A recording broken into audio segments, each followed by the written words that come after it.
मैले एउटा external SSD चाहिँ अर्डर गरेको थिएँ होइन एमाजोनबाट। ब्रान्ड भनेको क्रुसियल हो होइन।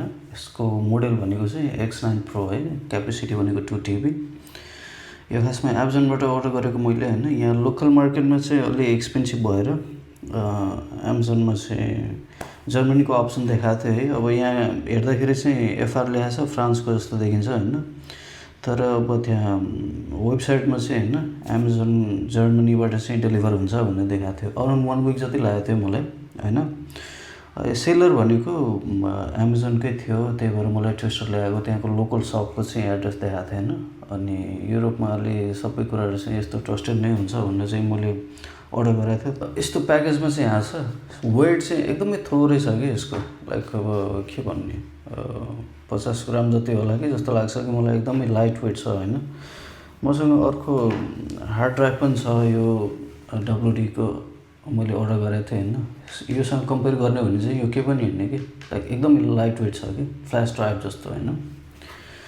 अनि यो चाहिँ ओपन गरेर देखाउँछु। अनि यो कपी स्पिड चाहिँ कतिको छ यसको होइन, त्यो पनि चेक गराउनु मेरो म्याकबुकमा होइन।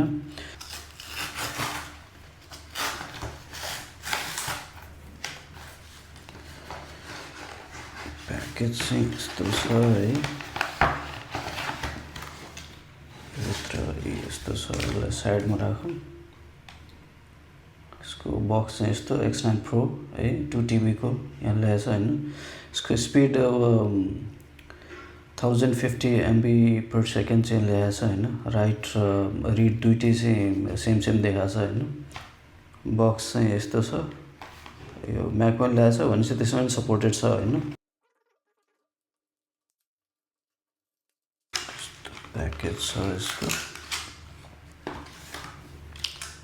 यो चाहिँ एक्चुअल एसएसडी भयो है। एकदमै सानो छ कि यो साइज चाहिँ यसको, पकेटमा अट्ने टाइपको। यो चाहिँ केबल भयो, USB-C केबल।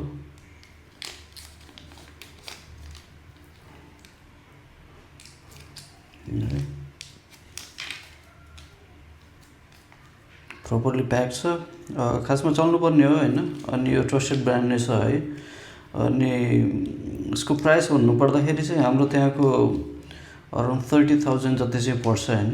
जस्तो लाइक मलाई चाहिँ त्यस्तो परेको थियो, त्यो डिलमा भएर होला होइन। तर खासमा अब यहाँको लोकल मार्केटमा हेर्दाखेरि त्योभन्दा अलिक बढी नै एक्सपेन्सिभ थियो कि। अराउन्ड कति भन्ने 40,000 जति चाहिँ प्राइस थियो कि यसको। अब यसलाई चाहिँ म उक्काउँछु है।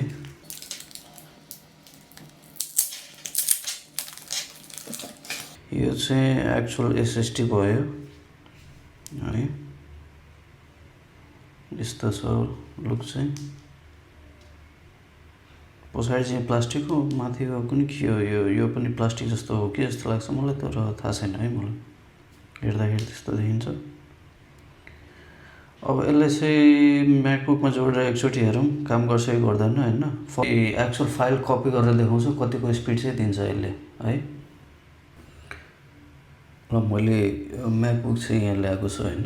अब यसको एउटा इन्डमा चाहिँ जोडौँ, अर्को इन्डमा चाहिँ म्याकबुकको C पोर्ट छ होइन, त्यसमा चाहिँ जोडेर है। त्यहाँ डिटेक्ट गरेर देखाउनु पर्छ खासमा।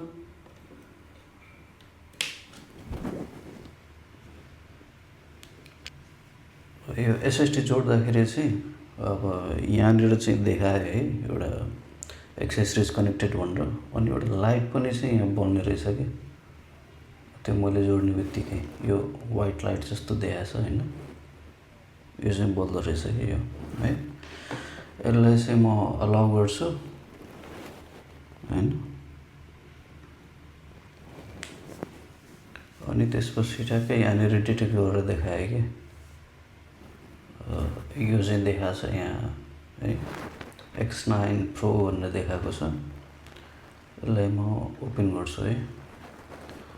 ओपन गर्दाखेरि यहाँ डिफल्टमा के फाइल्सहरू छ यहाँनिर। सबभन्दा पहिले त हामी के गर्छौँ भनेपछि कपी गरेर ट्राई गर्छौँ है। मसँग यहाँ सर्टेन फाइल्सहरू छ। जस्तो अब यो एउटा मुभी छ होइन, लाइक 5.21 GB को छ होइन। कपी नै गरौँ म्यानुअली, कपी। अनि यहाँनिर चाहिँ राइट पेस्ट आइटम है।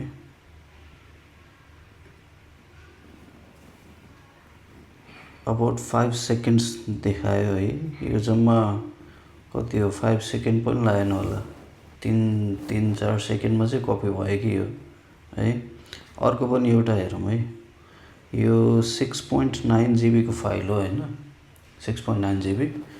अब यसलाई चाहिँ म कपी गर्छु है, राइट कपी, अनि यहाँ आएर म पेस्ट गर्छु है, पेस्ट आइटम। अब यो हेर्ने हो भने चाहिँ यो पनि अबाउट 5 सेकेन्ड्स लेखिरहेछ होइन। हेरौँ है, 6 जिबी। यो पनि कपी भयो, एकदमै फास्ट रहेछ कि यो चाहिँ। लाइक 3-4 सेकेन्ड्समा चाहिँ लाइक 6 जिबीको फाइल चाहिँ यो 6.9 अलमोस्ट 7 जिबी भयो कि। यो कपी स्पिड चाहिँ लाइक ब्लेजिङ फास्ट रहेछ कि यसको है। यो भित्र चाहिँ काम पनि गरेँ होइन। मैले मगाएको थिएँ, अब लाइक ट्रस्टेड सोर्स नै हो एमाजोन भनेको होइन। यसको वारेन्टी पनि हुन्छ, तर यो लोकल मार्केटको नभएर चाहिँ बाहिरबाट ल्याएको भएर अब यहाँ अलिक झन्झट हुन्छ कि वारेन्टीको लागि, त्यहाँ सिप गर्नुपर्ने हुन्छ। त्यही भएर अलिकति डाउटफुल चाहिँ भइरहेको थियो होइन, काम गर्ला कि नगर्ला भनेर। तर काम गरिरहेछ, अनि स्पिड चाहिँ एकदमै डेन्जर फास्ट छ कि होइन। कम्पेयर टु मेरो यो चाहिँ WD को होइन, यो हार्ड ड्राइभ हो है। म यसमा पनि एकचोटि देखाउँछु है, कम्पेरिजन एउटा हुन्छ नि, कतिको डिफ्रेन्स हुँदो रहेछ SSDमा र हार्ड ड्राइभमा चाहिँ होइन, यो कपी गर्नलाई है।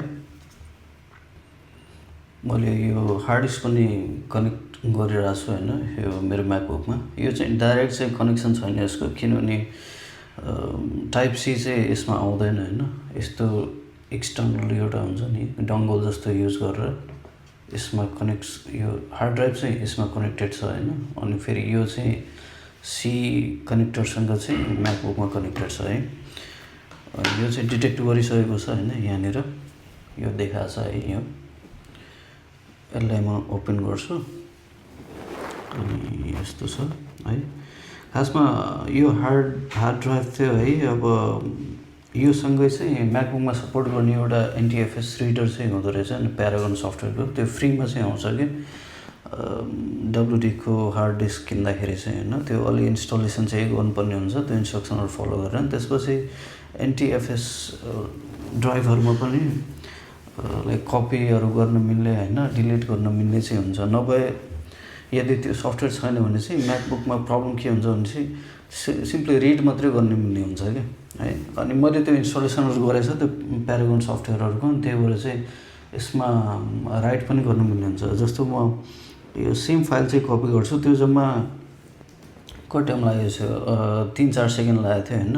सेम फाइल म यसमा कपी गरेर हेर्छु है।